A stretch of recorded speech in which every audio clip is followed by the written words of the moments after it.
Hi everyone, it's Ardith, and today Justine and I are collaborating to show you how we fix some common card making mistakes. I've linked to Justine's video below, so be sure to go see what she has to say once you've finished here. We all make mistakes when we're creating, whether it's smudging a panel, not getting a good stamped impression, or aligning things. Well, I'm sure you know as well as I do.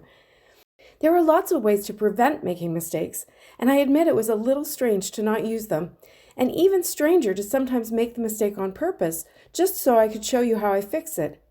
Sure, we all make mistakes, but they usually aren't the highlight of a video. This video is a bit longer than my normal videos, and even a bit longer than I had planned. Some mistakes I made on purpose for the video, and some just happened naturally, so of course I left them in. I'm actually going to start with a less common mistake. You know I've been playing a lot with alcohol inks and Yupo lately, but did you know you can fix your backgrounds? I made this one a couple of weeks ago, and I ended up with this big brown ugly spot on it. At the time, I didn't know I could fix it, but I held on to it just in case I needed to use an area for a smaller die cut. Then the other day I had a Yupo emergency, meaning I was running out of it. And a friend told me that you can use rubbing alcohol and a clean paper towel to wipe away your alcohol ink. What? But it really works. I've done it a few times, and it definitely still looks used when I'm finished with the cleaning. But since I was putting more alcohol ink onto it, it doesn't matter. You definitely can't see it once you reuse the paper. I grabbed a few COPIC refills and I created a brand new background that I was much happier with some soft spring colors. I plan to inlay some alcohol ink letters into a white panel. I cut the alcohol ink panel with the die, choosing what I thought was a good spot so that the letters would have all the colors on the panel. Next is a recreation of an actual event. I cut a panel of white cardstock with a pierced rectangle die. And because I hadn't protected my cutting plates when I cut the letters from the alcohol panel, I ended up with some smudged alcohol inks on it. I grabbed my sand eraser and I took a good run at it, but you can only go so far with this. It actually removes the top surface of your paper, and you could go all the way through the paper if you're not careful. I worked on it for a while, and then I thought of another fix. I would cover it up with the die. I laid the thanks die on the panel right in the area of the smudges, and I ran it through my Gemini Junior. Genius, right? But that's when the next mistake happened. Now, the mistake could be whether I laid it down wrong or I didn't tape the die down and it moved, but the result is the same. With a block sentiment like this, it's very apparent that it's not straight on the panel. The fix I used was this. I got a smaller stitched rectangle die, and I used the grid on my work surface to make sure the sentiment was straight before placing the rectangle die over top. This time I taped it so that it couldn't move in the Gemini Junior, and now it's looking much better. If you don't have a smaller die, you could always just trim it down with your trimmer. Next up is a stamping mistake. I wanted to add some additional stamped words to my inlaid thanks sentiment, and I got out a stamp and some black ink. I didn't ink it completely, so I got a bad impression, and it wasn't straight. This one's a simple fix. There are a few companies who've made sentiment strip dies recently. These take the guesswork out of cutting a narrow strip perfectly straight, but of course you can cut one yourself if you don't have the dies. I made sure that the strip I cut was thick enough to cover the sentiment even though it was crooked, and then I die cut it and used my embossing buddy on it. I find that if you forget the embossing buddy, it can be quite hard to fix any stray embossing powder, although you can try it with a piercing tool. I stamped the sentiment on the strip with WOW embossing ink before adding opaque bright white embossing powder and heating it with my heat tool until it was melted and smooth. I used my glue runner to attach the strip to my card, after I had trimmed one end on an angle, and then I trimmed off the end that hung over the edge.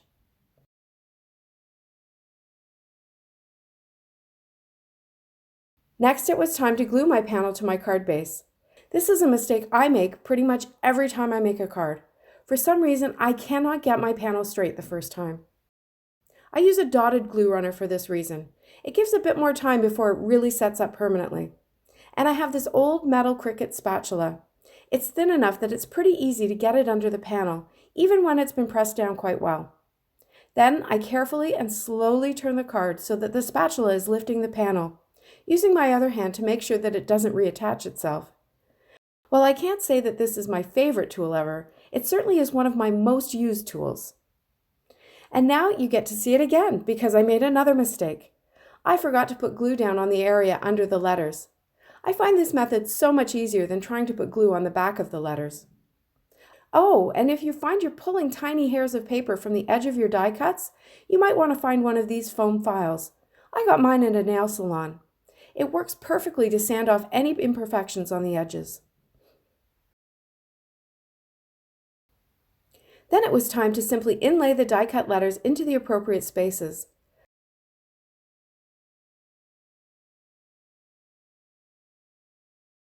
But wait, I lost the center of the A. Now this is a simple fix. I simply got a small scrap of white cardstock and I placed it over the center portion of the thanks die so that I didn't waste any paper. I used a piercing tool to poke it out of the die into the hole in the card. Now it's time to cover the smudges. This is another easy thing to do, as long as your smudges aren't too big or dark. I started by gluing sequins over the smudges, and then I kept adding them so that they look like they are all part of a bigger plan. I usually like to have my sequins kind of moving from the bottom left to the top right, and I use a variety of sizes to keep it interesting. I even ended up putting one over the area where I'd used the sand eraser a little too enthusiastically. And here's the card. I actually quite like that black sentiment strip. I feel like the contrast really punches the whole card up a level. Next, I figured now was as good a time as any to use the rest of that alcohol ink panel. I positioned the pierced rectangle die over it so that the letters were in a fun, if somewhat unusual placement, and I cut it out. I had white letters left from the last card, so I laid them in. But when it came time for the center of A, of course I needed the alcohol ink one, and that one was long gone. Sometimes if I look around I can find it, but this time I couldn't. Until later in the day, of course, when I was editing the video and I found it stuck to my sleeve. Oh well. I used a piercing tool to lift out the A and then colored with the same Copic markers underneath, adding more colors and then softening it with my colorless blender. Once I put the A back in, you really can't tell the difference.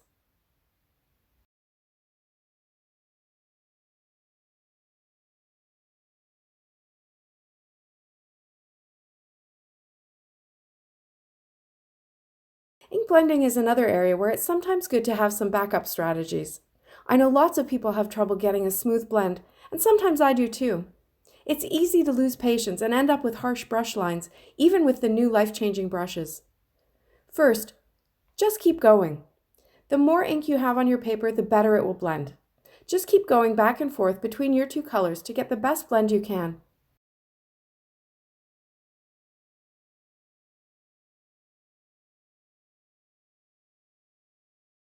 After all that, if you're trying to blend two colors together and it seems like they don't want to, try adding an in-between color. For instance, I added coral between the yellow and pink, and that helped to smooth my transition.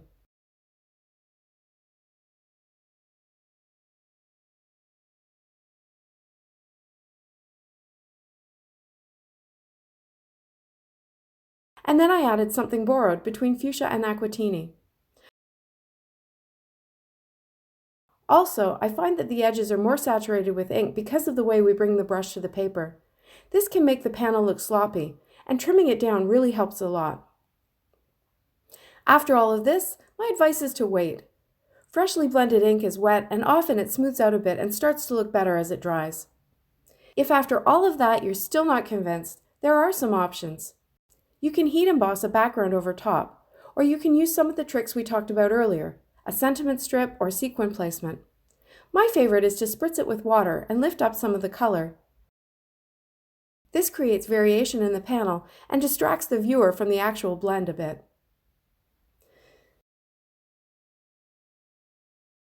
Now I'm moving on to mistakes during coloring with Copic markers. I'm using light grays here because of the intensity of my blended rainbow background, and these fixes do work best with lighter colors. But you can get some success with darker shades, although reds can be really tricky. First, if you go out of the lines, there's a number of things you can try. You can try to push back the color with the zero marker, which is a colorless blender pen. With Copics, the blender pen is used to remove or actually move color rather than blending it. You can use a white gel pen over the color outside of the image. I find that starting the pen on my skin and then pressing only lightly when I'm laying the ink down on the paper works best for me. Another option would be to color the background of the image with a color darker than the one you've gone outside the line with. I didn't try that one here since I was really trying for a light and airy image over the colorful background. To finish the card, I trimmed the rainbow panel so that one of the harsh lines in the yellow was cut off. I added a sentiment strip over another problem area, and that's it. I hope you enjoyed this video and found something helpful. We all make mistakes, and I think the secret is to try to fix them so that no one but you even knows they're there. Be sure to check out Justine's video to see her tricks and tips. Shopping links are below and on my blog. Thanks so much for watching. See you next time.